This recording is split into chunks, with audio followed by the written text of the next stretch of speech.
함께 기도하시겠습니다. 하나님 감사합니다.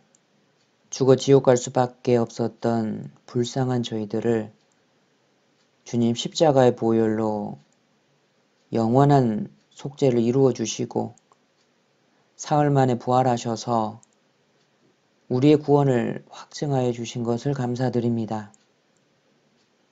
또한 성령님을 보내주셔서 매일의 삶 가운데 주님을 의지하고 주님과 동행하며 승리하는 삶을 살아갈 수 있도록 도와주심도 감사드립니다. 저희는 연약하고 힘이 부족하오니 하나님께서 더욱더 긍휼을 베풀어 주시옵소서. 우리의 대적 사탄 마귀는 우리를 넘어뜨리려고 호시탐탐 노리고 있습니다. 육신의 소욕에 져서 하나님 앞에 죄를 범하고 넘어지지 않도록 붙들어 주시기를 간절히 바라고 원합니다. 주의 말씀으로 우리를 위로하시고 우리에게 힘을 주시고 우리를 붙들어 주시옵소서. 오늘도 하나님 말씀 앞에 모였음에 우리를 교훈하여 주시고 힘 주시고 또 위로의 말씀을 부탁드립니다. 이 말씀을 통해서 힘을 얻어 또 다음 한 주간을 살아갈 수 있도록 크신 은혜 베풀어 주시옵소서. 또한 멀리서도 온라인으로 참여하고 계시는 귀한 형제 자매님들 계십니다. 어디에 계시건 하나님을 힘껏 의지할 수 있도록 함께하여 주시고 또 그 마음에 힘을 주시고 늘 위로로 함께하여 주시옵소서. 계신 그곳에서 최선을 다해 복음을 전하고 하나님의 교회를 세울 수 있도록 늘 함께하여 주시길 부탁드립니다. 지금 코로나로 인해서 계속 어려운 중에 있습니다. 그러나 하나님께서 은혜를 베푸셔서 이제 그 상황이 점점 풀려가고 있습니다. 하지만 완전히 안전해질 때까지 한 사람도 이 코로나에 걸려서 건강을 잃는 형제 자매님 계시지 않도록 주님께서 보호하여 주시고 함께하여 주시옵소서. 이런 어려운 때에 더욱더 전도하고 있는 우리 믿음의 식구들, 주님께서 그 마음을 귀히 보시고 인도되는 영혼들 구원받도록 자비를 베풀어 주시옵소서. 더욱더 축복하여 주시고 하나님의 은혜로 더욱 함께하여 주시기를 부탁드립니다. 이 시간 마땅히 함께 말씀 앞에 모여야 되지만 각자의 사정으로 함께하지 못한 우리 귀한 믿음의 식구들 어디에 계시건 동일한 은혜로 채워주시고 다음에는 함께 말씀 앞에 모여 귀한 교제를 나눌 수 있도록 함께하여 주시옵소서. 모든 것 주님의 손에 의탁드리며 주 예수님 이름으로 기도드렸습니다. 아멘. 오늘 여호수아에 대해서 배워보도록 하겠습니다. 민수기 27장입니다. 민수기 27장 18절로 20절입니다. 오늘 민수기 17장 18절로 20절 말씀은 실로 잡아놓으시기 바랍니다.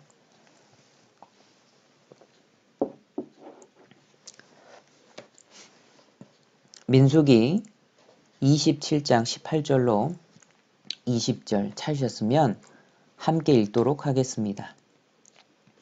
여호와께서 모세에게 이르시되 눈의 아들 여호수아는 신에 감동된 자니 너는 데려다가 그에게 안수하고 그를 제사장 엘르아살과 온 회중 앞에 세우고 그들의 목전에서 그에게 위탁하여 내 존귀를 그에게 돌려 이스라엘 자손의 온 회중으로 그에게 복종하게 하라. 예. 오늘부터 몇 번에 걸쳐서 여호수아에 대해서 생각을 해보도록 하겠습니다. 이 여호수아는 모세를 수종들면서 모세로부터 많은 것들을 배우고 준비했습니다. 그리고 모세가 그의 사역을 끝내고 이제 하나님 앞에 갈 때, 하나님 앞으로 가게 될 때 이 여호수아가 안수를 받고 차세대 지도자로서 이제 가나안 땅으로 이스라엘 백성을 이끌고 들어가게 됩니다. 근데 오늘은 이제 여호수아에 대해서는 몇 번에 걸쳐서 한번 생각을 배워보도록 하고요. 오늘은 이 지도자로 부름받기 전, 그러니까 안수받고 공적으로 세움받기 전에 여호수아의 그 삶을 좀 전체적으로 생각해 보면서 교훈을 받도록 하겠습니다. 그 전에 이 여호수아에 대해서 기본적인 것들을 좀 생각을 해 볼게요. 여호수아의 본래 이름은 민수기 13장 8절에 나와 있는 호세아입니다. 본래 이름이 호세아였습니다. 호세아의 뜻이 뭐냐면 구원 이런 뜻입니다. 그런데 모세가 여호와는 구원이시다 라는 뜻으로 여호수아라고 16절에 바꿔줍니다. 이 눈에 보이는 여호수아가 가나안을 들어가서 정복했습니다. 그런데 실제로 가나안을 정복하신 분은 눈에 보이지 않는 하나님이셨습니다.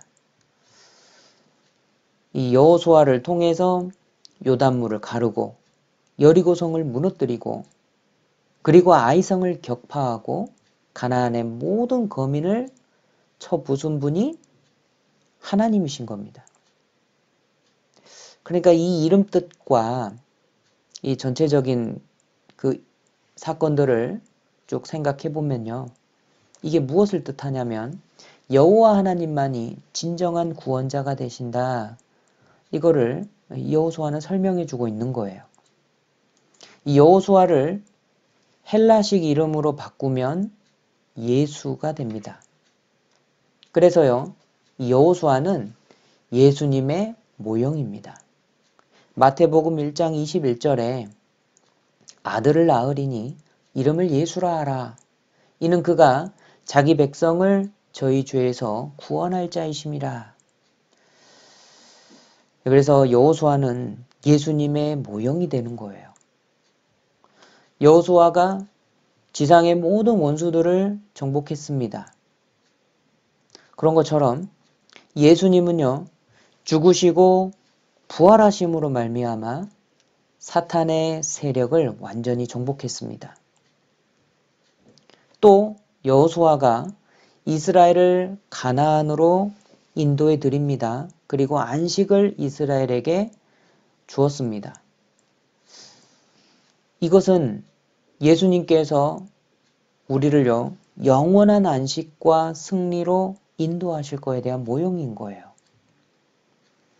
그리고 여호수아가 각 지파에게 유업을 분배해 주었습니다. 그런 것처럼 예수님은 우리에게 유업을 주시는 분이십니다. 자, 그래서요, 이 차세대 지도자로 세움받기 전에 여호수아의 삶이 어땠는지 그 생애를 조금 살펴보고자 합니다. 여호수아의 생애를 살펴볼 때 우리는 생각할 점이 있습니다. 하나님께서 사람을 세우셔서 하나님 일을 하시는데 결코 급조하는 게 아닙니다. 우연히 사람을 세우시는 것도 아니고요.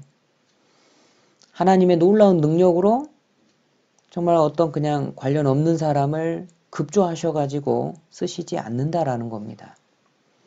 하나님이 때에 직접적으로 부름받기 전까지 이 여호수아는 오랫동안 준비했고 그리고 모세 밑에서 훈련을 받았습니다. 이 대부분의 사람들은요, 정말 빠른 시간 안에 존경받는 높은 위치에 오르고 싶어 하죠. 허드렛 일처럼 보이는 이런 작은 일을 맡고 싶어 하는 사람은 별로 없어요. 처음부터 중요한 직책을 맡아서 하고 싶은 유혹을 다 받습니다. 그런데요, 우리가 알아야 될 점은 하나님은 절대 사람을 그렇게 사용하지 않으십니다. 디모데전서 5장 22절에 사도 바울께서요, 디모데에게 이렇게 명령합니다. 너는 아무에게나 경솔히 안수하지 말아라. 여기서 아무에게나 경솔히 안수하지 말라 이렇게 말씀하시는데요. 그 이유는요. 디모데전서 3장 6절에 나와요. 새로 입교한 자도 말지니 교만하여져서 새로 입교한 자에게 그러니까 구원받았다 하고 교회에 새로 나온 사람에게 중요한 직책을 맡겨서는 안 된다라는 거예요. 왜냐? 교만해질 수가 있다라는 겁니다. 교만하여져서 마귀를 정죄하는 그 정죄에 빠질까 하며 처음 구원받고 새로 교회에 나오신 분에게 너무나도 중요한 아주 막중한 그런 직책을 맡기게 되면은요. 그 부담감 때문에 넘어질 수가 있습니다. 일을 잘 못하고 그르칠 수가 있어요. 그럼 교회에 큰 손해가 찾아옵니다. 뿐만 아니라 반대로 그 일 처리를 너무나도 깔끔하게 잘했다 하더라도 사탄 마귀가 그 마음속에 교만을 불러일으킬 수가 있어요. 사람은 누구나 다 자기 자신을 이렇게 나타내고자 하는 그런 교만한 마음이 다 있거든요. 그래서 아무에게나 경솔히 안수하지 말아라 이렇게 이야기를 하신 겁니다. 그래서 우리도 주님 앞에 쓰임받기 위해서는요.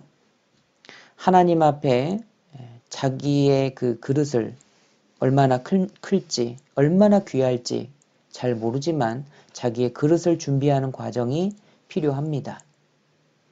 이 그릇은요. 이 마음 그릇도 돼요. 넓은 마음을 가지고 있어야 많은 것을 담을 수가 있거든요. 그리고요. 이 그릇은 정말 필요한 실력이 될 수도 있습니다. 그래서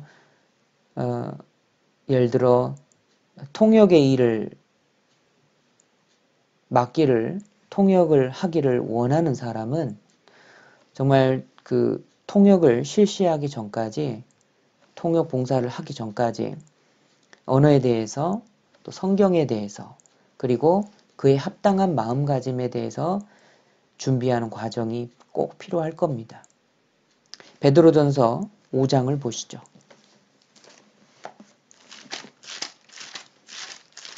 베드로전서 5장 6절입니다. 찾으셨으면 함께 읽도록 하겠습니다. 그러므로 하나님의 능하신 손 아래서 겸손하라. 때가 되면 너희를 높이시리라. 우리는 하나님의 능하신 손 아래서 겸손할 필요가 있습니다. 하나님의 때가 되면 우리를 높이시고 하나님의 일에 귀하게 사용하실 겁니다. 그러니까 그 때가 이르기 전까지 여호수아가 그리하였던 것처럼 우리도 마음을 준비하고 준비를 또 실력의 준비를 실질적인 준비를 하는 과정이 필요할 겁니다.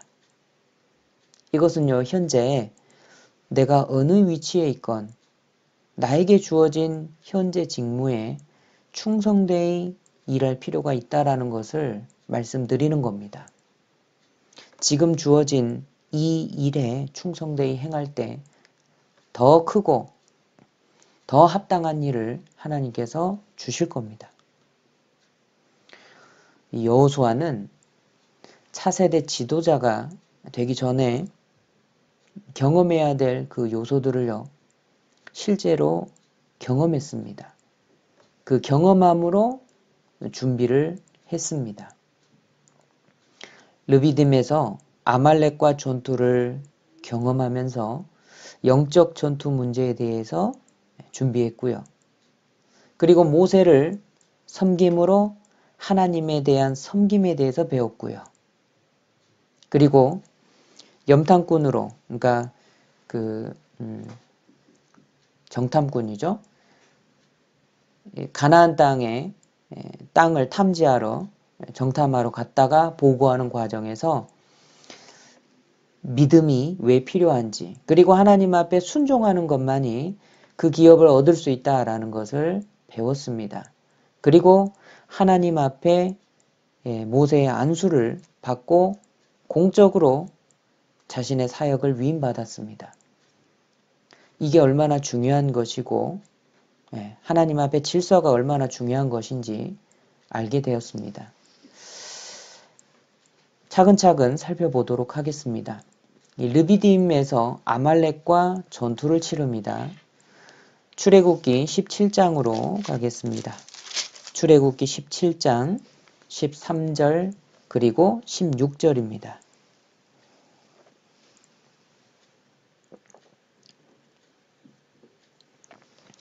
출애굽기 17장 13절과 16절입니다. 제가 읽도록 하겠습니다.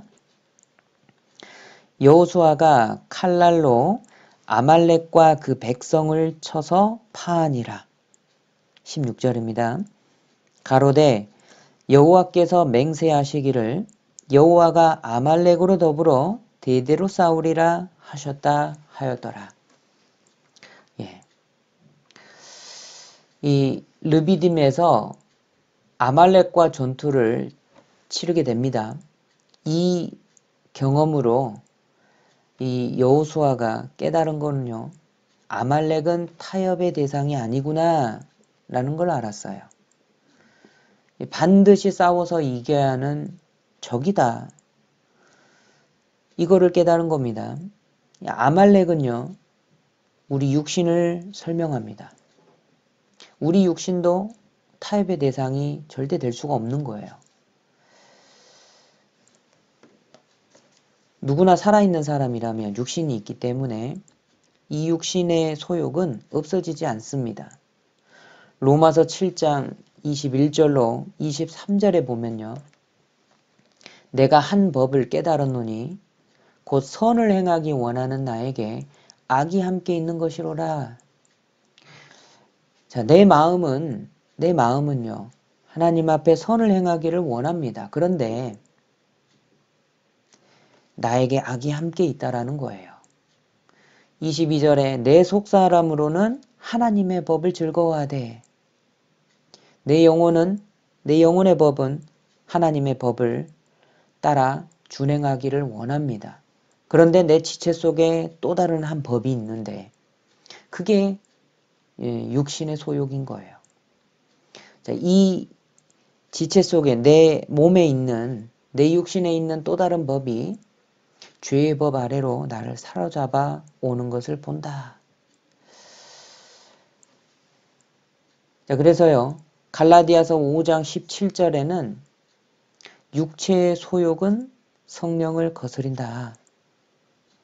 그리고 성령의 소욕은 육체를 거스리기 때문에 이 둘이 서로 대적한다. 그래서 너희가 원하는 것을 항상 하지 못하게 하려고 한다. 이렇게 말씀하고 계십니다. 아말렉, 우리 육신을 설명하고 있습니다. 아말렉은 타협의 대상이 아니라 반드시 쳐서 파해야 되는 것처럼 우리도 우리 육신을 쳐서 파해야 됩니다. 우리는 우리 육신과 타협을 해서는 절대 안 돼요. 성령을 거스리는 육체의 소욕이 있습니다. 신앙생활하면서 이 육신의 소욕은 수시로 올라오는 거예요. 이것 때문에 정말 많은 문제들이 발생합니다. 우리 육신은 타협의 대상이 돼서는 안 되죠. 네. 칼로 쳐서 파한 것처럼 우리도 우리 육신의 소욕을 물리쳐야겠습니다. 여기 출애굽기 17장에 이기는 방법도 설명해 주고 있습니다. 첫 번째 승리의 비결은 기도입니다. 11절을 보겠습니다. 함께 읽으시죠. 모세가 손을 들면 이스라엘이 이기고 손을 내리면 아말렉이 이기더니. 모세가 손을 이렇게 들고 있습니다. 여호수아는 나가서 전투를 치르고 있습니다. 그때 모세가 무엇을 하고 있었냐면 손을 이렇게 들고 있었어요. 자, 모세가 손을 든 모습이 이스라엘 사람들이 하나님 앞에서 기도하는 모습하고 같습니다. 그래서 모세가 손을 들어 올리고 있었다. 이 뜻은요, 하나님 앞에 기도하는 모형입니다. 그래서 모세가 손을 들고 있으면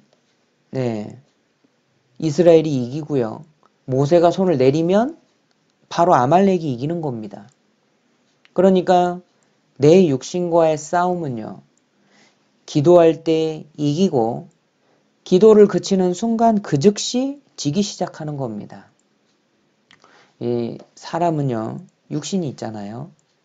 죽을 때까지 육신이 있습니다. 그러니까 사람이 죽을 때 비로소 육신에서 놓이는 거예요. 그러니까 우리는 언제까지 이 육신의 소욕을 이기도록 기도해야 되겠습니까? 죽을 때까지 해야 되는 겁니다. 간혹 어떤 분들이 계시냐면 이 육신의 소욕이 수시로 올라오잖아요. 육신이 있기 때문에. 근데 이것 자체가 너무나도 괴로운 거예요. 그래서 이 스스로 자책하는 사람도 있습니다. 혹은 구원받은 내가 이것밖에 안 되나? 이렇게 생각해서요. 실망감에 빠지는 사람들이 있습니다. 그런데 그럴 필요 없습니다. 누구나 다 그래요. 누구나 다 육신이 있거든요. 우리는 이렇게 연약한 육신을 가지고 있기 때문에 그렇기 때문에 하나님께서 친히 우리를 위해서 싸우시는 겁니다. 16절을 다시 보겠습니다. 가로되 여호와께서 맹세하시기를 여호와가 아말렉으로 더불어 대대로 싸우리라. 하나님께서 맹세하시죠. 여호와가 아말렉으로 더불어 대대로 싸우리라. 우리 육신이 있기 때문에 끝까지 싸워야 되는 겁니다. 다만 우리는요, 우리 육신의 소욕이 올라올 때마다 간절히 기도하는 게 정말 필요할 겁니다. 그리고요, 두 번째 승리의 비결이 있는데요. 이것은 하나님의 능력을 힘입는 겁니다. 우리의 육신은 너무나 연약합니다. 그래서 마귀와의 영적 전투에서 이길 수가 없어요. 그렇기 때문에 하나님을 의지해야 우리가 이길 수 있습니다. 여호수아는 이것을 깨달았는데 이거는 여호수아만 깨달은 게 아니죠. 하나님의 마음에 합한 자다. 다윗 왕은 이런 하나님의 뭐라고 해야 되죠? 이렇게 하나님께 이런 칭찬을 들었던 사람입니다. 하나님의 마음에 합한 자다. 다윗 왕도 하나님만 의지해야 이길 수 있다라는 것을 깨달았어요. 시편 60편 12절에 우리가 하나님을 의지하고 용감히 행하리니 저는 우리 대적을 밟으실 자이시미로다. 다윗뿐만이 아니죠. 히스기야 왕도요. 많은 승리를 거둔 왕인데 하나님을 의지하였습니다. 의지하여도 정말 탁월하게 의지한 사람이었어요. 히스기야는 승리하는 삶을 살았던 왕입니다. 구원받은 그리스도인들이 승리하는 비결도 역시 하나님을 의지하는 거예요. 자, 그리고 세 번째 승리하는 비결은요, 합력하는 거였습니다. 17장, 출애굽기 17장 12절입니다. 12절 함께 읽겠습니다. 모세의 팔이 피곤함에 그들이 돌을 가져다가 모세의 아래 놓아 그로 위에 앉게 하고 아론과 훌이 하나는 이편에서 하나는 저편에서 모세의 손을 붙들어 올렸더니 그 손이 해가 지도록 내려오지 아니한지라. 12절 말씀에 모세의 팔이 피곤했다 이렇게 말씀을 하십니다. 모세가 팔을 들어 올리면 이기고 팔을 내리면 지는데 이 모세의 팔이 피곤한 거예요. 그러니까 이렇게 쭉 내려옵니다. 그러니까 아론과 훌이 하나는 이 편에서 하나는 저 편에서 이 양편에서 모세의 손을 붙들어 올렸습니다. 자, 그래서 손이 해가 지도록 내려오지 않아서 여호수아가 아말렉을 칼로 쳐서 파했습니다. 이겼습니다. 자, 이 모습이 무엇을 뜻하냐면요. 모세의 손이 피곤했죠. 그러니까 합력을 하는 겁니다. 합력해서 전투를 할 때 승리로 이끌 수 있는 겁니다. 이 구원받은 그리스도인들이 합력하는 모습은 하나님 앞에서 너무나도 선한 것이다. 지금도요. 이런 영적 전투는 계속되고 있습니다. 한 사람이 사실상 감당하기 정말 힘듭니다. 그래서 먼저 우리는 기도로 합력해야 돼요. 누군가가 전도하면 기도해 줘야 되고요. 누군가 연약한 게 있으면 기도해 줘야 되고요. 그 안전을 위해서, 그 생명을 위해서, 복음 전하는 걸 위해서, 먹고 사는 문제를 위해서, 서로 사랑을 위해서 서로 기도로 합력해야 될 것입니다. 또 피곤한 손을 직접적으로 붙들어 올렸죠. 그러니까 연약한 형제 자매님들의 필요를 직접적으로 도와줄 필요가 있다라는 거예요. 갈라디아서 6장을 찾겠습니다. 갈라디아서 6장 2절입니다.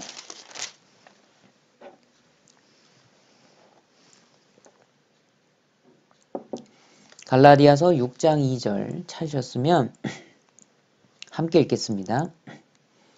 너희가 짐을 서로 지라 그리하여 그리스도의 법을 성취하라. 여기 그리스도의 법이 무엇입니까? 새 계명 서로 사랑하라죠. 그리스도의 계명 서로 사랑입니다. 이게 너희가 서로 짐을 서로 지라. 그래서 우리는요. 내 주위에 있는 연약한 형제 자매님들이 무엇이 필요한지 뒤를 봐주고 알아서 직접적인 도움을 주는 것도 필요합니다. 사사기 4장에 보면은요. 가나안 왕 야빈이 그 군대 장관 시스라와 함께 이스라엘을 막 괴롭힙니다. 그래서 그 야빈 왕 그리고 시스라 이렇게 하고 이스라엘 사이에 전투가 벌어집니다. 그래서 사사기 4장에서는 그 전투 내용이 나와요. 근데 이 전쟁이 굉장히 큰 전쟁이었습니다. 근데 여기에서 이스라엘이 승리합니다. 그리고요. 사사기 5장에 이때 선지자가 여자 선지자였어요. 사사였거든요.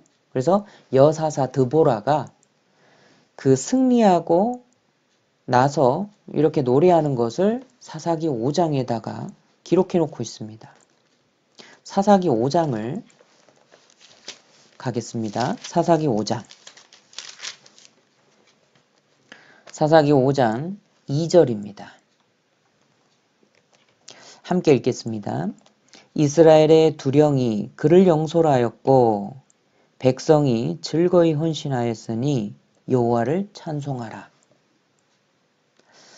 이스라엘의 두령들이 함께 이스라엘을 이끌었고요. 전쟁을 치렀습니다. 이에 백성들이 즐거이 헌신했다. 이 모습을 노래하고 있는 거예요. 이게 하나님 앞에서 너무나도 아름다운 모습입니다. 이스라엘의 그 지도자들이 솔선수범하여서 앞장서고 이스라엘을 이끌어서 그 전쟁을 합력해서 치릅니다. 이게 너무나도 아름다운 모습입니다. 주님이 기뻐하시는 모습이에요. 하나님은요, 이스라엘 모든 지파가 합력하여 주님 일을 이루어가는 것을 기뻐하십니다. 이게 마치 우리 학예 수양회가 되면은 믿음에 앞선 분들이 먼저 앞장서고요. 우리 형제 자매님들이 함께 동참해서 학예 수양회에서 영적 전투, 전도를 치러내잖아요. 그래서 많은 영혼들이 수양회 때 구원을 받습니다. 마치 이 모습이 연상이 됩니다. 그런데요, 이 전쟁에서 사사기 5장에 보면은요, 이 전쟁에 하나님이 강림하셨다. 이렇게 말씀하셔요. 13절입니다. 사사기 5장 13절. 그때에 남은 귀인과 백성이 내려왔고 여호와께서 나를 위하여 용사를 치시려고 강림하셨도다. 하나님께서 나를 위하여 용사를 치시려고 강림하셨도다. 우리 학예 수양의 때에는요, 여호와께서 강림하시는 때예요. 하나님이 강림하셔서 그 전투를 진두지휘하시는 때입니다. 이 사사기는요, 이 하나님만 강림하신 게 아니라 특이한 일도 벌어지죠. 하늘의 별들도 그리고 강물도 합력하고 있습니다. 사사기 5장 20절, 21절. 별들이 하늘에서부터 싸우되 그 다니는 길에서 시스라와 싸웠도다.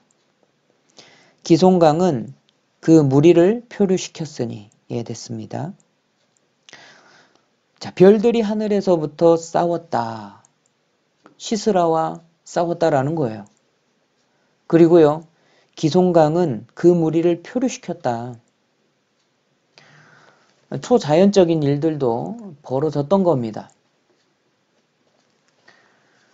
그런데요, 하나님도 강림하여 싸우시고 천사들도 싸우고 별들도 싸우고 강물도 싸우는데 안타깝게도 머뭇거리는 지파가 있습니다. 5장 15절 16절을 보시죠. 이사갈의 방백들이 드보라와 함께하니 이사갈의 심사를 바락도 가졌도다. 그 발을 쫓아 골짜기로 달려 내려가니 르우벤 시냇가에 큰 결심이 있었도다. 자, 여기 르우벤 시냇가에 큰 결심이 있었다. 이렇게 말씀하시죠. 자, 16절입니다. 네가 양의 우리 가운데 앉아서 목자의 저 부는 소리를 들으면 어찌미뇨. 르우벤 시냇가에서 마음에 크게 살핌이 있도다. 자, 르우벤 시냇가에 큰 결심이 있는데 이 르우벤 사람들이요, 양 무리 가운데 그냥 앉아 있는 거예요. 목자의 저 부는 소리, 그러니까 저가 뭐냐면 요즘을 치면 하프입니다. 이게 피리 같은 거. 그러니까 목동이요, 이 피리 부는 소리를 듣고 있는 거예요. 양무리 가운데 앉아서 전쟁에 참여하지 않고 피리 부는 소리를 듣는 게 어찌미뇨. 하나님께서 말씀하십니다. 르우벤 시냇가에서 마음에 크게 살핌이 있도다. 자신들의 평안한 삶에 혹여나 해가 될까봐 전투에 참여하지 않는 모습이죠. 르우벤은요, 장자 지파입니다. 그러니까 이스라엘이요 어떤 전투를 치르든지 장자답게 최전방에서 싸우는 그런 모범을 보여줘야 될 지파라고 할 수 있어요. 그런데 양의 우리 가운데 앉아서 목자의 그 피리 부는 소리를 듣고 있는 겁니다. 그 마음에는요, 자기 형편을 크게 살피는 마음이 있었다라고 성경은 말씀하시죠. 18절도 보시죠. 스불론은 죽음을 무릅쓰고 생명을 아끼지 아니한 백성이요. 납달리도 들의 높은 곳에서 그러하도다. 자, 여기 스불론과 납달리 지파가 나오는데요. 이 지파는 죽음을 무릅쓰고 생명을 아끼지 아니하였다. 이렇게 생명을 아끼지 않고 죽음을 무릅쓰고 전쟁에 참여하는 그런 스불론, 납달리 같은 그런 지파도 있어요. 그런데요. 17절 보시죠. 길르앗은 요단 저편에 거하거늘 단은 배에 머무름은 어찌미뇨. 아셀은 해빈에 앉고 자기 시냇가에 거하도다. 배에 머무르고 있는 단과 같은 지파도 있었고요. 자기 시냇가에 거하는 아셀 같은 지파도 있었습니다. 하나님께서 이 모든 것들을 다 기록해 놓으셨어요. 이 성경이 정말 오래전에 기록되었는데 이 성경을 보는 모든 그리스도인들이 다 보고 있지 않습니까? 그 역사 내내 이 부분이 영원한 부끄러움이 되고 있는 거예요. 그런데 좀 특이한 부분이 있습니다. 23절을 함께 읽겠습니다. 여호와 사자의 말씀에 메로스를 저주하라. 너희가 거듭 그 거민을 저주할 것은 그들이 와서 여호와를 돕지 아니하며 여호와를 도와 용사를 치지 아니함이니라 하시도다. 이 메로스 사람들은 아예 저주를 받고 있죠. 그것도요. 거듭 저주해라. 이렇게 말씀하시는 거예요. 왜죠? 이 메로스 사람들은요. 이 당시 전쟁이 게데스라는 곳에서 있었는데요. 그 게데스 전쟁터에서 정말 가까운 사람들인 거예요. 가장 가까운 지역의 사람들이 바로 메로스 사람들인 겁니다. 그럼에도 불구하고 참여하지 않았다라는 거예요. 성경은요. 이 메로스 사람들이 단지 전쟁에 참여하지 않았다 이렇게 말씀하지 않으십니다. 뭐라고 평가를 하시냐면요. 중간 이후에요. 그들이 와서 찾으셨죠. 23절 중간 정도에 그들이 와서 여호와를 돕지 아니하며 여호와를 도와 용사를 치지 아니함이니라. 하나님께서 단지 전쟁에 참여하지 않은 게 아니라 와서 하나님을 돕지 않았다. 이렇게 말씀하시는 거예요. 아니 어떻게 능력이 부족한 사람들이 하나님을 도울 수가 있습니까? 네. 있나요? 예, 있습니다. 함께 참여하는 것.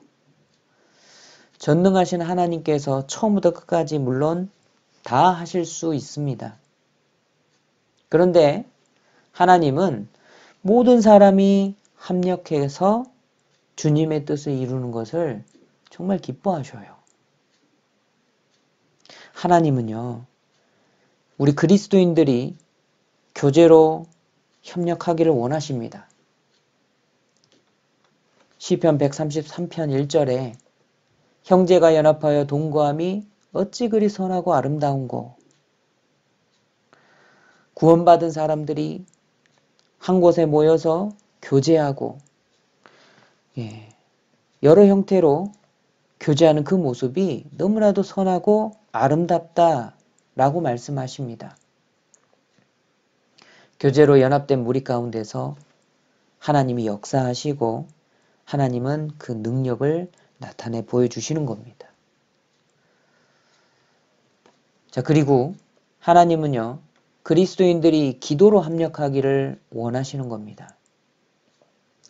야고보서 5장 16절에 이러므로 너희 죄를 서로 고하며 병 낫기를 위하여 서로 기도하라. 의인의 간구는 역사하는 힘이 많으니라. 이렇게 말씀하십니다. 너희 죄를 서로 고하고 병 낫기를 위해서 서로 기도하라. 기도하라고 말씀하시죠. 의인이 간구하는 것은 역사하는 힘이 많다. 아무리 연약한 형제 자매라 하더라도요. 기도는 해줄 수 있잖아요.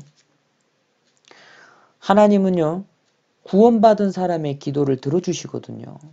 진실되게 간절히 기도하는 그 기도를 하나님은 들어주셔요. 왜냐하면 믿음으로 기도했거든요. 믿음으로 하나님께 간구하는 그 기도는 하나님께서 즉각 반응을 하십니다. 그래서 기도해 주는 것이 가장 실질적인 도움인 거예요. 내가 많은 것을 주고 물질적이나 이렇게 많은 큰 도움은 줄 수 없다 할지라도요. 여러분 기도해 주는 것이 가장 실질적으로 도와주는 것이고 줄 수 있는 가장 큰 사랑인 겁니다. 나의 기도에 큰 능력이 있다라는 것을 믿는다면요. 오히려 기도하지 않는 게 죄가 되죠. 우리 양심이 알고 있습니다. 그러니까 사무엘 선지자는요. 기도하기를 쉬는 죄를 결단코 범치 않겠다. 이렇게 이스라엘 사람들에게 말을 하는 겁니다. 우리도요. 기도를 멈추지 말고 더 나아가서는요. 우리가 기도로 연합해서 함께 기도할 필요가 있습니다. 함께 기도 부탁 리스트를 보면서 함께 같은 마음으로 같은 시간에 기도를 하면요. 더 큰 주님의 역사가 나타날 것입니다.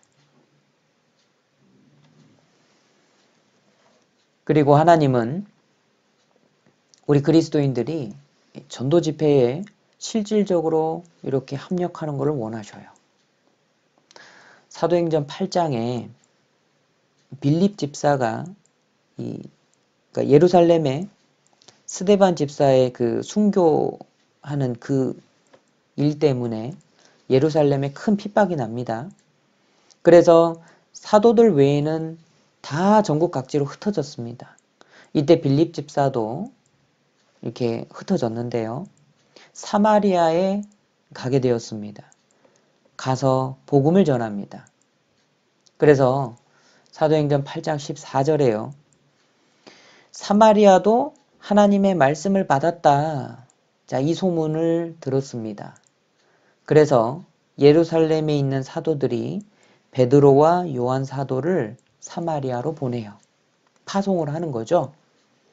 그래서 8장 25절에 두 사도가 사마리아로 가서 하나님의 말씀을 더 전합니다. 그리고 예루살렘으로 돌아오기 전에 사마리아 여러 촌에 복음을 두루 전합니다. 그래서 복음이 훨씬 더 확장되고 더 많은 역사가, 더 많은 구원받은 사람이 나타납니다. 처음에 전도의 시작이 빌립 집사였습니다. 빌립 집사는요. 사마리아에 복음을 전하고 바로 또 광야로 가서 또 복음 전하러 가거든요. 거기는 본래 빌립 집사가 처음에 사역했던 곳이죠. 그런데 더 큰 구원의 역사를 위해서 베드로와 요한 사도가 이렇게 협력하는 걸 보셔요. 그래서 하나님께서는 그리스도인들이 전도 집회에 실질적으로 한 마음으로 합력하는 것을 원하셔요. 그 가운데 큰 하나님의 역사가 나타납니다. 현재 코로나로 인해서 전도 집회로 모이기가 힘들죠. 그런데 이런 상황 속에서도 전도는 계속되고 있습니다. 내가 도울 수 있는 것이 무엇일까 고민하고 함께 전도에 참여했으면 좋겠습니다. 내가 도울 수 있는 그 작은 도움이요. 주님은 그걸 보고 기뻐하십니다. 나의 작은 도움으로 말미암아 하나님께서 큰 역사를 나타내십니다. 하나님은 전도로 합력하는 것을 너무나도 기뻐하십니다. 또 그리고요. 하나님은 그리스도인들이 서로 돌아보아 사랑과 선행으로 합력하는 것을 원하셔요. 히브리서 10장 24절에 서로 돌아보아 사랑과 선행을 격려하며. 자, 지금은 너무나도 어려운 시기이죠. 그러니까 어려운 시기일수록 사랑과 선행을 격려하는 것이 아름답습니다. 전도인과 임원들은 말씀과 교제로 사랑과 위로를 전달하고요. 그리고 실질적으로 도움을 줌으로 선행을 나누는 것이 이게 하나님 보시기에 아름답습니다. 전도인 임원들 뿐만이 아니고 우리 형제 자매님들이요. 서로 실질적으로 돌아보고 사랑과 선행을 나누는 것이 하나님 보시기에 너무나도 아름답습니다. 근데 이 말씀에는요. 우리가 조금 주목해야 될 그 단어가 있는데요. 사랑과 선행, 이거는요. 서로 돌아보아 격려하는 겁니다. 여기 서로라고 돼 있죠. 임원들 뿐만이 아니라 즉 선행을, 사랑을 베풀 수 있는 사람들 뿐만이 아니라 내가 연약하다. 나는 가진 게 없다. 나는 신앙이 연약하다. 어리다. 이런 형제 자매님들이라도 서로 돌아보는 것이 가능합니다. 그러니까 현재 자기가 어려운 상황에 있다라고 생각이 든다면 다른 형제 자매님들께 권면과 위로가 되는 교제를 부탁하는 거예요. 나 좀 교제해 주세요. 내가 이렇게 어려운 가운데 있는데 내 사정을 몰라주나? 왜 안 찾아오나? 이렇게 생각만 하지 마시고 적극적으로 신앙의 본이 되는 사람을 찾아가서 교제를 부탁하세요. 그래서 교제를 부탁하고 이렇게 하면 서로 나눌 수 있잖아요.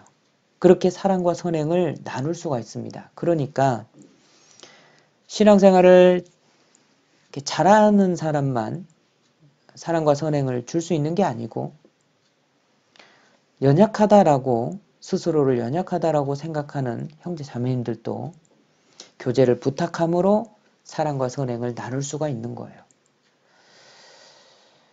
주님은 훌륭한 사람, 돈 있는 사람, 높은 위치에 있거나 혹은 임원들만 사랑을 주라고 하지 않으셨어요.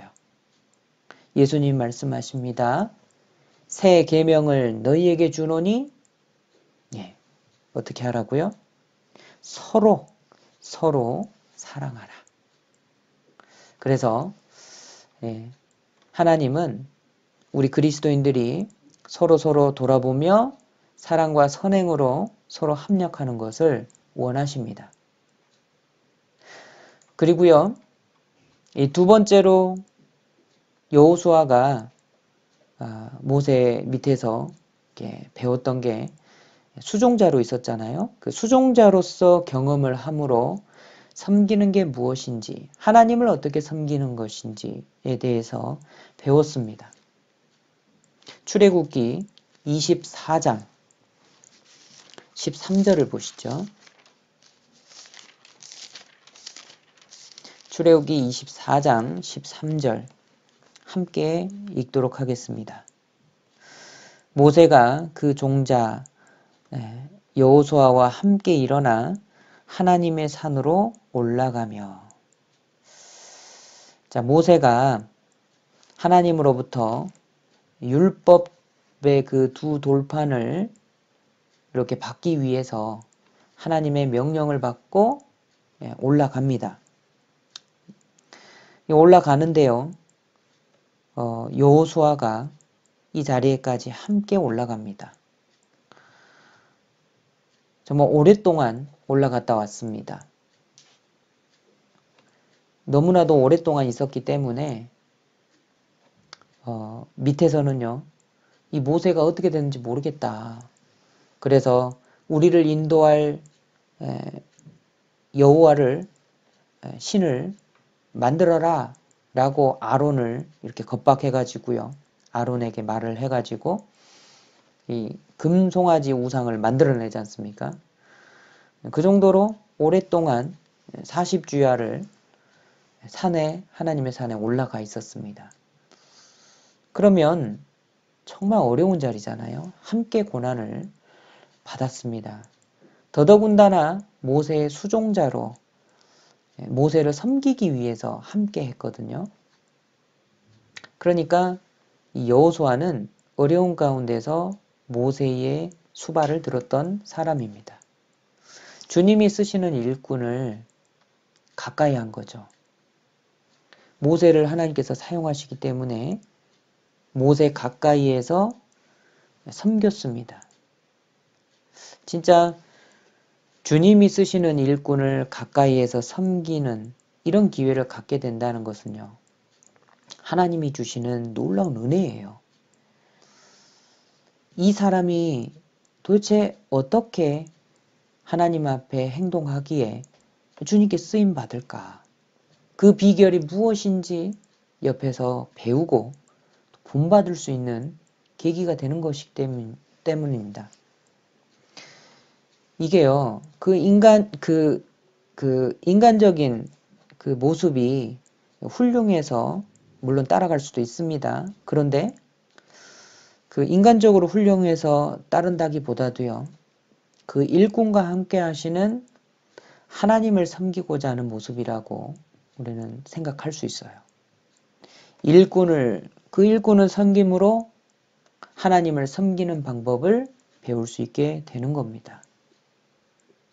첫 번째, 여호수아는요, 모세가 하나님과 친구처럼 대화를 나눴잖아요.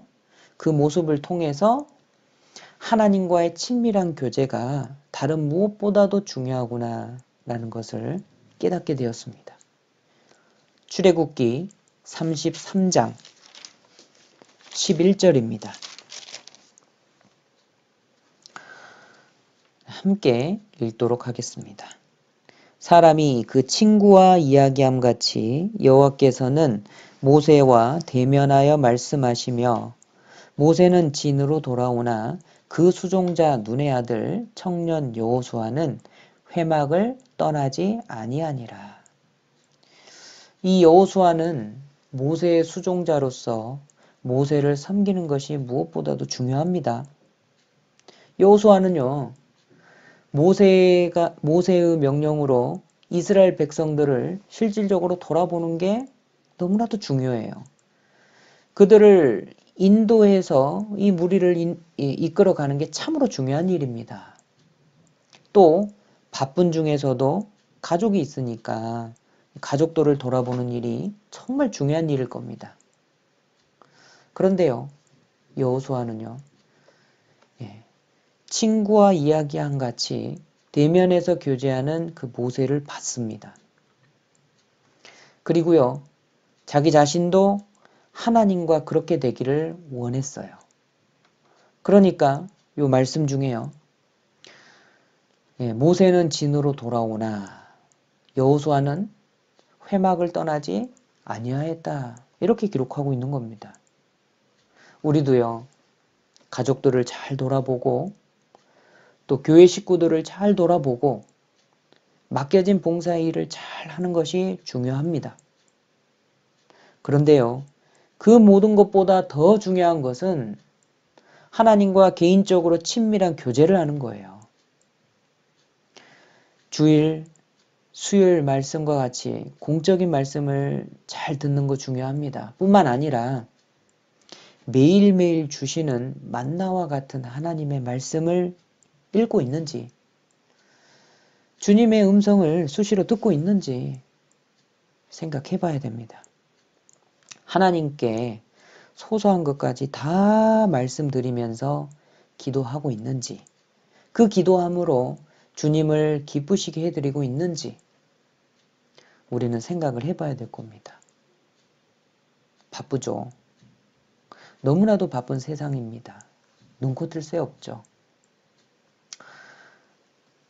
그런데 주님과 친구처럼 교제 나누는 거, 우리는 이거를 잊지 말아야 될 겁니다. 그리고요, 이 여호수아는 모세를 섬기면서 하나님을 섬기는 그 방법을 배울 수 있었어요. 모세를 통해서 하나님을 올바로 섬기는 법이 무엇인지 배웠는데, 실제로 보이는 하나님의 일꾼을 섬기는 것이 눈에 보이지 않는 하나님을 섬기는 정말 좋은 방법이에요. 이 전도인들도요, 담임을 맡은 사역자 전도인이 있고, 또 그 사역자와 함께 부사역자로서 관계를 가지고 이렇게 하나님의 일을 하는 전도인들이 있습니다. 즉 사역자가 있고 부사역자가 있어요. 그 관계 속에서 섬기는 게 있고 그것을 통해서 배우는 시간을 갖게 됩니다. 이제 전도인들 사이에서는 자발적으로 섬기려고 합니다. 육신이 있는지라 이 부분은 더욱더 노력해야 되는 부분이에요. 자발적으로 선배 전도인을 섬기려 하고요. 선배 전도인은 자발적인 마음으로 후배 전도인을 품어주고 사랑의 마음으로 인도해 주려고 노력합니다. 그래서 이 부사역자의 입장으로서 이 육신의 교만이 올라오면은요, 때론 그럴 때도 있습니다. 그럴 때는 몸을 쳐서 복종해서라도 섬기는 것을 배우려고 합니다. 섬기는 자에게 복이 있는 거예요. 세상에서는 다스리는 자가 복이 있는 거죠. 그러니까 그 옛날에 왕 한번 대보겠다고 여러 사람 죽였지 않습니까? 그런데 주님 안에서는 섬기는 자가 가장 복 있는 사람입니다. 하나님은요, 이 사역자뿐만이 아니라 그 사역자를 섬기고 돕는 사람들을 통해서 일을 이루시는 분이에요. 사도행전 19장을 보시죠.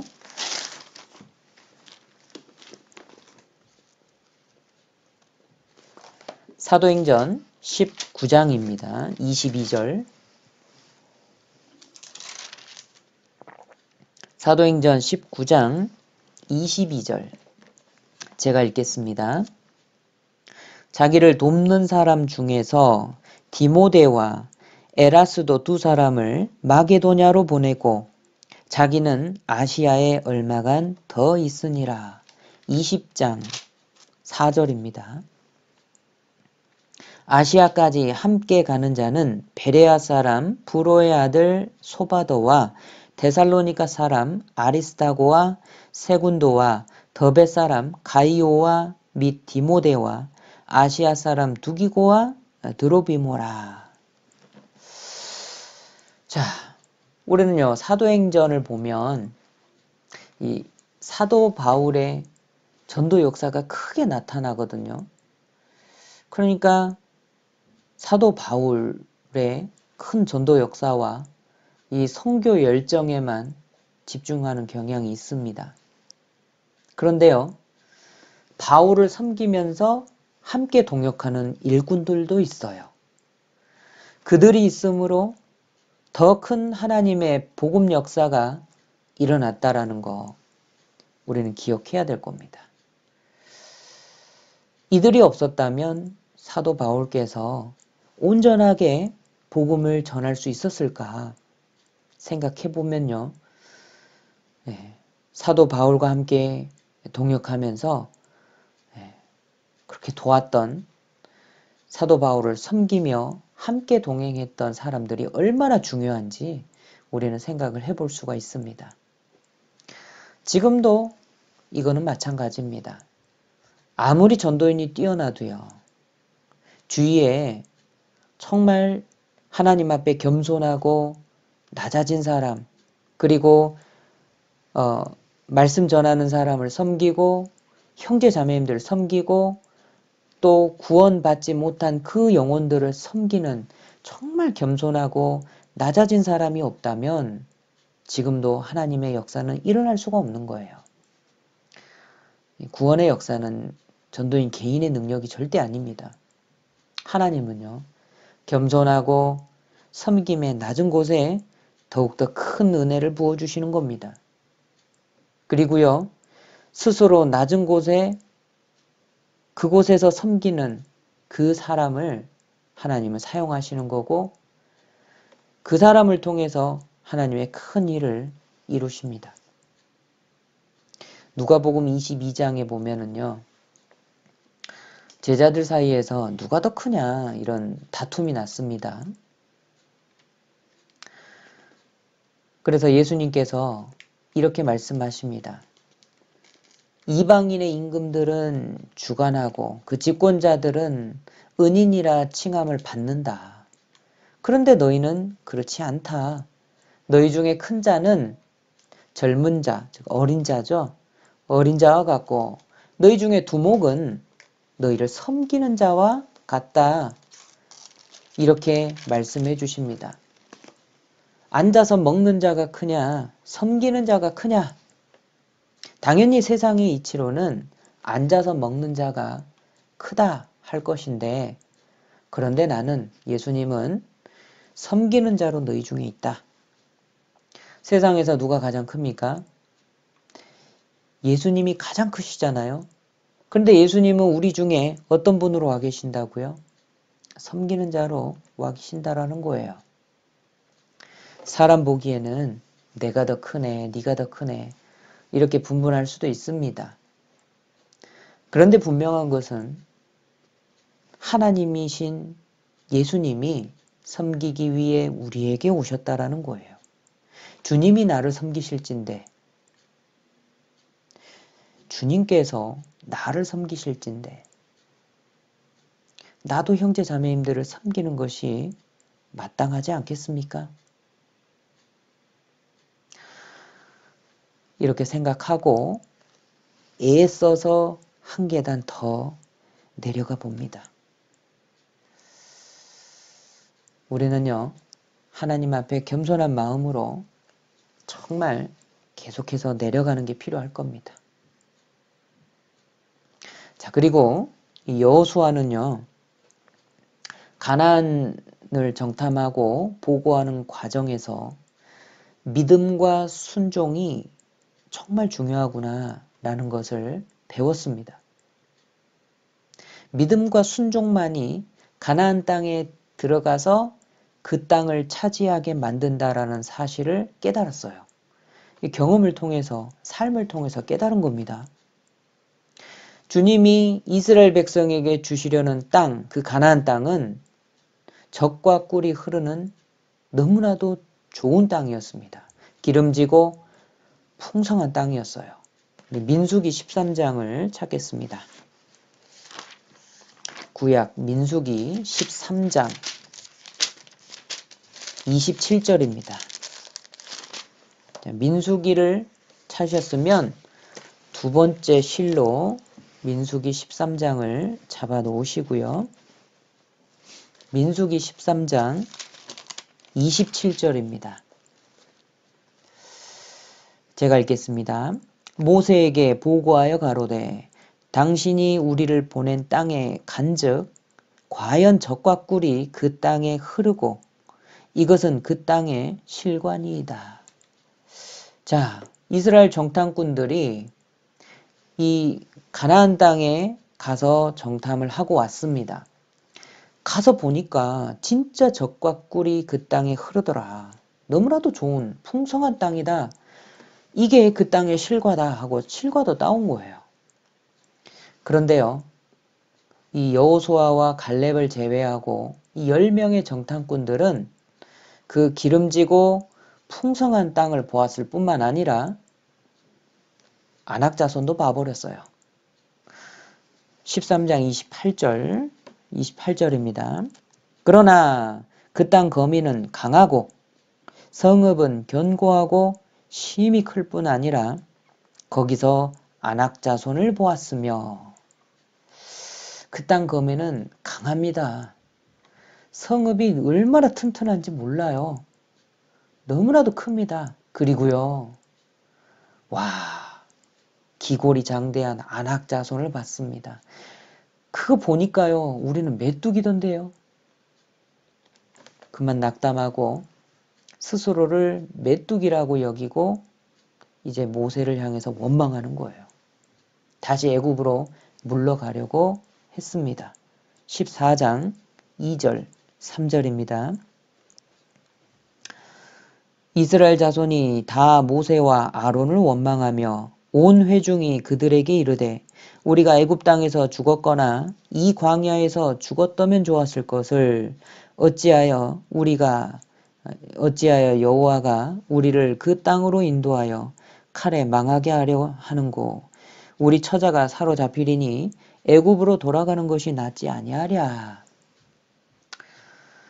자, 이스라엘 자손이 다 모세와 아론을 원망합니다. 뭐 하다가 막히면 원망부터 하더라고요. 그리고 또 하는 말이 애굽 땅에서 죽었거나 이 광야에서 죽었다면 좋았을 것을 그러죠. 차라리 죽는 게 낫다 이 말이에요. 3절에서요. 왜 우리를 칼에 망하게 하려고 하냐. 우리 처자가 다 잡힐 거다.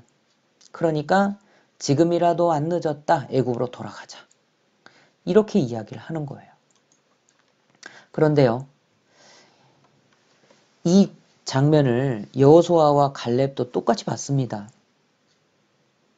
그런데 두 사람은 이것이 믿음과 순종의 문제임을 알았던 거예요. 그들의 눈에도 똑같이 가나안 성읍은 강하게 보였습니다. 그곳 거민 아낙 자손들은 거인이었어요. 그거 다 봤습니다. 그런데 함께 하시는 하나님께 순종하면 하나님께서 주실 거라고 믿었습니다. 14장 9절. 오직 여호와를 거역하지 말라. 또 그 땅 백성을 두려워하지 말라. 그들은 우리 밥이라. 그들의 보호자는 그들에게서 떠났고 여호와는 우리와 함께 하시느니라. 그들을 두려워 말라 하나. 여호와를 거역하지 말아라. 하나님께서 함께 하시는데 그들은 우리 밥이다. 두려워하지 말아라. 자, 이렇게 안심시킵니다. 그런데 이미 10대 2잖아요. 의견이. 그러니까 10명 쪽으로 의견이 기울어 버린 거예요. 이스라엘 온 회중이 그 마음속에 이미 불신앙이 들어와 버린 겁니다. 그러니까 순종할 마음이 없어져 버린 거예요. 그쪽으로 돌아서 버린 겁니다. 믿는 마음도 사라져 버리고 하나님의 명령에 순종하고자 하는 마음도 없어져 버린 거예요. 그러니까 10절에 온 회중이 그들을 돌로 치려 하는 동시에 됐습니다. 그러니까 이제 들어가서 싸우자 하는 이 두 사람을 돌로 쳐버리려고 하는 거죠. 그러니까 하나님께서 14장 22절을 보시죠. 22절로 24절입니다. 22절. 나의 영광과 애굽과 광야에서 행한 나의 이적을 보고도 이같이 10번이나 나를 시험하고 내 목소리를 청종치 아니한 그 사람들은 23절과 24절은 함께 읽도록 하겠습니다. 내가 그 조상들에게 맹세한 땅을 결탄코 보지 못할 것이요 또 나를 멸시하는 사람은 하나라도 그것을 보지 못하리라. 오직 내 종 갈렙은 그 마음이 그들과 달라서 나를 온전히 쫓았은즉 그의 갔던 땅으로 내가 그를 인도하여 드리리니 그 자손이 그 땅을 차지하리라. 결국 하나님을 믿고 순종하였던 여호수아와 갈렙만 가나안 땅을 얻게 되는 것, 이걸 경험하게 됩니다. 그러므로 알게 됐어요. 자, 민수기 26장 65절을 보시죠. 민수기 26장 65절입니다. 제가 읽겠습니다. 이는 여호와께서 그들에게 대하여 말씀하시기를 그들이 반드시 광야에서 죽으리라 하셨음이라. 이러므로 여분네의 아들 갈렙과 눈의 아들 여호수아 외에는 한 사람도 남지 아니하였더라. 40년 동안 다시 광야를 뺑글뺑글 돌면서 남은 사람이 여호수아와 갈렙만 남은 거예요. 하나님께서 말씀하신 그대로 이루어진 것을 여호수아는 경험을 했습니다. 성경은요, 여호수아와 갈렙이 가나안 땅을 얻게 된 이유가 온전히 순종하였기 때문이라고 말씀하신 거예요. 민수기 32장 12절에 찾아볼까요? 민수기 32장 12절입니다. 함께 읽으시죠. 다만 그나스 사람 여분네의 아들 갈렙과 눈의 아들 여호수아는 볼 것은 여호와를 온전히 순종하였음이니라 하시고, 그래서 하나님을 온전히 순종하였기 때문에 땅을 얻게 되었다, 이렇게 말씀하시는 겁니다. 이 사실은요, 믿음과 순종이 얼마나 중요한 것인지 그리스도인들에게 직접적으로 말씀하시는 겁니다. 우리를 둘러싼 상황이 견고한 성읍같이 넘기 어려워 보입니다. 장대한 기골의 안악 자손들처럼 무서워 보일 수도 있어요.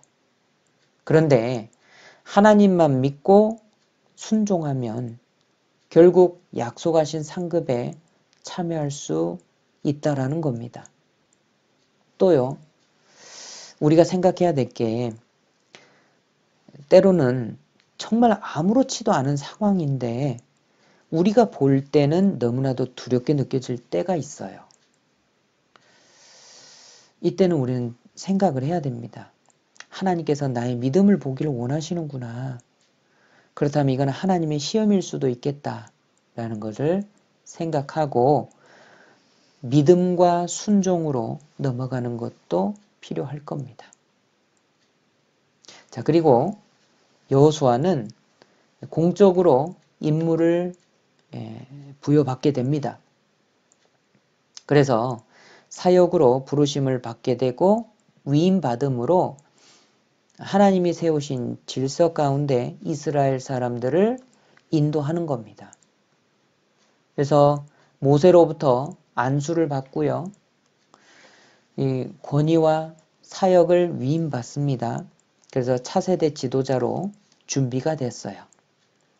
27장, 민수기 27장 18절입니다. 민수기 27장 18절. 여호와께서 모세에게 이르시되 눈의 아들 여호수아는 신에 감동된 자니 너는 데려다가 그에게 안수하고, 그리고 19절. 그를 제사장 엘르아살과 온 회중 앞에 세우고 그들의 목전에서 그에게 위탁하여 네 존귀를 그에게 돌려 이스라엘 자손의 온 회중으로 그에게 복종하게 하라. 이 공적으로 안수를 받았는데요, 이게 참 중요한 겁니다. 하나님께서 함께 하시며 능력을 베푸신다라는 것을 보여주는 거예요. 이에 온 이스라엘이 순종할 수 있도록 하였습니다. 신명기 34장 9절에 모세가 눈의 아들 여호수아에게 안수하였으므로 그에게 지혜의 신이 충만하니 이스라엘 자손이 여호와께서 모세에게 명하신 대로 여호수아의 말을 순종하였더라. 자, 안수하고 그 지혜의 신, 성령이 충만하니까 또 그 모습을 본 이스라엘 자손이 여호수아의 말에 순종하였습니다. 뿐만 아니라 여호수아 자신도요, 자기 마음을 새롭게 하였을 겁니다. 전도인이 안수를 받게 되면 그 그 마음이 각오가 새로워진다라고 합니다. 여호수아도요, 모세로부터 안수를 받았을 때 자기 마음이 새로워졌을 겁니다. 더 큰 책임감, 그 큰 책임감을 가지고 하나님의 일을 하였을 겁니다. 우리도요, 공적으로 임무를 부여받는 경험이 정말 중요할 겁니다. 사람이 능력이 뛰어나서 하나님의 일을 할 수 있는 게 절대 아니죠. 하나님께서는요, 공적으로 그 사람을 세우셨기 때문에 그 사람에게 능력을 부여주시는 거예요. 또요, 공적으로 세움받은 사람, 그러니까 임원이나 이 봉사자들, 이 공적으로 세움을 받았다면 이 임원이나 봉사자들에게 순종해야 되는 겁니다. 순종해야 됩니다. 그래서 우리는 이 부분도 생각을 해야 돼요. 하나님께서 세우셨고 하나님께서 능력을 주시고 하나님께서 함께 하시기 때문에 이거는 교회의 질서입니다. 그래서요, 만약 교회의 질서를 거스르게 되면 하나님을 거스르고 하나님의 뜻을 거스를 수도 있다는 것을 우리는 생각해야 됩니다. 그래서 공적으로 세움받은 사람에 대해서 우리는 하나님 앞에 순종하듯이 이렇게 순종하는 게 필요할 겁니다. 마무리하겠습니다. 부름받기 전에 여호수아에 대해서 잠깐 생각을 해봤습니다. 이 모세 수종자로 섬김을 통해서 주님을 섬기는 거 배웠고요. 르비딘 전투에서 영적 전투를 에 대해서 좀 배웠습니다. 영적 전투에 대해서 배웠습니다. 그리고 기도가 중요하다는 거, 합력이 중요하다라는 거, 이걸 배운 거예요. 그리고요, 아무리 어려운 환경일지라도 믿고 순종하면 주님이 승리할 수 있도록 도와주신다라는 거, 이것도 배웠습니다. 또 안수받고 공적으로 세움을 받음으로써 질서의 위험을 알고 더 큰 책임감도 깨닫게 되었습니다. 비록 이 모세 밑에서 오랫동안 수종자로 있었습니다. 40년이죠. 무려 40년 동안 수종자로 있었습니다. 그런데요, 그 기간 동안 신세 한탄하거나 힘들다고 물러가지 않고 하나님 앞에 귀하게 쓰임받기 위해서 준비를 했습니다. 하나님은 지금도 이런 사람 찾으셔요. 묵묵히 자기의 맡겨진 일에 최선을 다하면서 형제 자매님들 그리고 일꾼들을 섬기는, 그러면서 하나님 앞에 배우고 함께 기도하고 함께 협력하는 사람. 아무리 어려운 환경에서도 주님을 믿고 끝까지 따르며 순종하는 그 사람.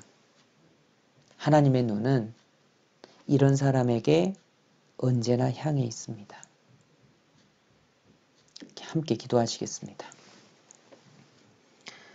하나님 감사합니다. 우리를 구원하여 주시고 늘 함께하여 주심에 감사드립니다. 오늘 여호수아에 대해서 잠시 생각을 해보았습니다. 하나님의 공적인 부르심을 받기 전에 40년 동안 오랫동안 섬기며 많은 전투에서 또 주님을 배우고 믿음과 순종을 배운 여호수아를 오늘 배웠습니다. 우리도 하나님 앞에 꿈이 있고 또 하나님 앞에 귀하게 쓰임받기를 원합니다. 그 귀한 마음을 가지고 주님의 때에 주님께서 우리 각자를 들어 쓰실 수 있도록 우리 각자를 자신을 준비해 나갈 수 있도록 도와주시옵소서. 하나님께서 함께 하심에 우리가 주님의 큰 일꾼으로 성장할 수 있다는 믿음을 갖습니다. 주님 너무나도 감사드립니다. 주님, 우리 가운데 연약한 형제 자매님들 붙잡아 주시고 하나님의 귀한 은혜와 축복을 내려주셔서 속히 그 어려운 각자의 환경 가운데서 벗어날 수 있도록 하나님께서 복을 베풀어 주시옵소서. 주님의 사랑과 은혜가 우리 빠르교회 모든 형제 자매님들과 함께 하기를 간절히 바라고 원합니다. 우리를 죄악 가운데서 구원하여 주신 예수님의 이름으로 기도드렸습니다. 아멘.